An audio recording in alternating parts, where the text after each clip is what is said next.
ये और बात और इस वक्त हम नायाबत जो अख्यारपुर झक्यास में है।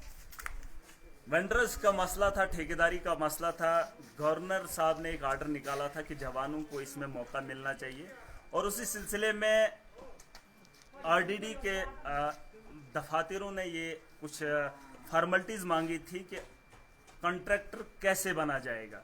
उसके लिए रेवेन्यू वालों से भी बात की थी, बाकी डिपार्टमेंट से भी बात की थी। और जब लोग जो है इसमें इंटरेस्टेड हुए, जवानों ने ज़्यादातर हिस्सा लिया, इजलासों में लोगों ने हिस्सा लिया और जवान खुलकर सामने आए। ये पिछले 10-15 दिनों पहले की बात है।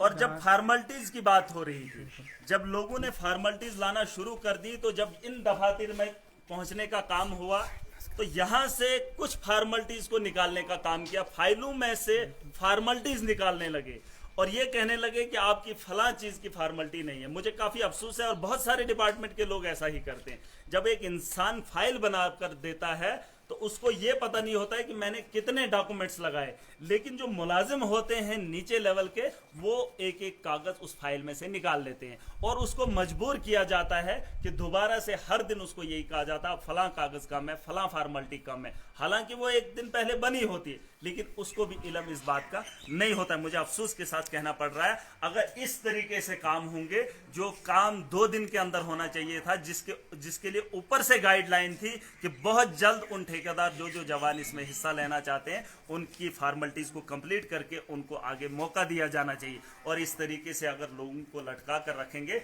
10-10, 15-15 दिनों से जो है यहाँ पर कोई मुलाजिम नहीं आ रहा है। यहाँ पे चपरासी को जिसको सफाई का काम करना था, उसको स्टैंप थमा देते हैं, वो फाइलें पकड़ने का काम करता है, तो काम कहां से निकलेगा। और वही शख्स, बहुत सारी सुबह से जब लोग आए हैं तो उनकी वीडियोस को मैंने देखा और उन्होंने ये तक कहा कि ये शख्स हमसे पैसे मांगता है, अब फला चीज़ कम है, अगर उसको 100 या 200 दे दो तो वो फार्मेलिटी ख़त्म हो जाती है। मुझे इस बात की समझ नहीं आ रही है। अगर ये लोग इस तरीके से काम करते हैं तो लोगों को पूरा अधिकार है कि वो अपना हक लेने का तरीका थोड़ा सा उसमें आप चेंज कर लीजिए, आप भी फार्मेलिटी बढ़ा लीजिए। अगर आपके काम ये लोग नहीं करते हैं तो इनको काम करने का तरीका आपको सिखाना होगा। इसके लिए महराज आपके साथ है। अगर इसमें एडमिनिस्ट्रेशन हमारा साथ नहीं देगी, लेकिन आवाम की जो तंगी है, महराज उसके साथ है। अगर ये लोग समझ नहीं पाते, ये जानते हैं कि वो शख्स करप्ट है और यहाँ से लोगों का पैसा लेता है, तो उसके खिलाफ कानूनी कार्रवाई क्यों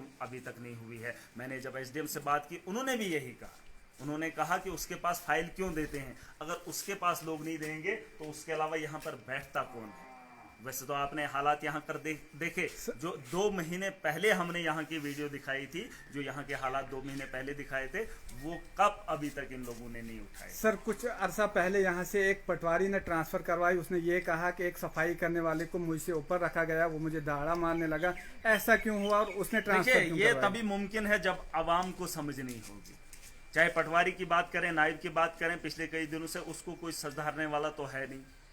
या तो वो उन लोगों के राज जानता है, क्योंकि ये जो सट्टा बट्टा इनका चलता है ये खुल के इनको पता होगा एक दूसरे का, इसलिए वो एक चपरासी 4th क्लास का मुलाजिम जो है एक नायब या तहसीलदार को इस तरीके से बात करेगा, या पटवारी जो उससे ऊपर का रैंक का होता है या उसको उस तरीके से बात करेगा। कहीं ना कहीं ये दूध के धुले हुए नहीं, एक दूसरे को जानते हैं, इसलिए उसको सफाई की बजाय जो है उसको कुर्सी पे बिठाने का काम कर रहे हैं। और हम ये लोग बात मानने को तैयार नहीं है। जो जिसका काम है उसको वही करना होगा। और इस तरीके से यहाँ पर रजिस्टर नहीं, कोई आता नहीं, कोई पता नहीं, एक आदमी बैठा है, इतने लोग हैं, 10,000 की पॉपुलेशन है, ना तहसीलदार है और ना नायाबत में कोई है। आज जो लोग फार्म लेकर आए हैं, जो कागजात लेकर आए हैं, वो किसके पास लेकर जाएं। मुझे इस बात का अफसोस है और मुझे यकीन है कि आवाम सुधर जाएगी, क्योंकि मेरा जो काम है मैं बखूबी निभाऊंगा, लेकिन आवाम का जो काम है वो आवाम को भी निभाना पड़ेगा। और मुझे पूरी उम्मीद है आवाम इस फैसले के साथ होगी, जो जिसका काम है उसको सिखाने का काम करेंगे। शुक्रिया।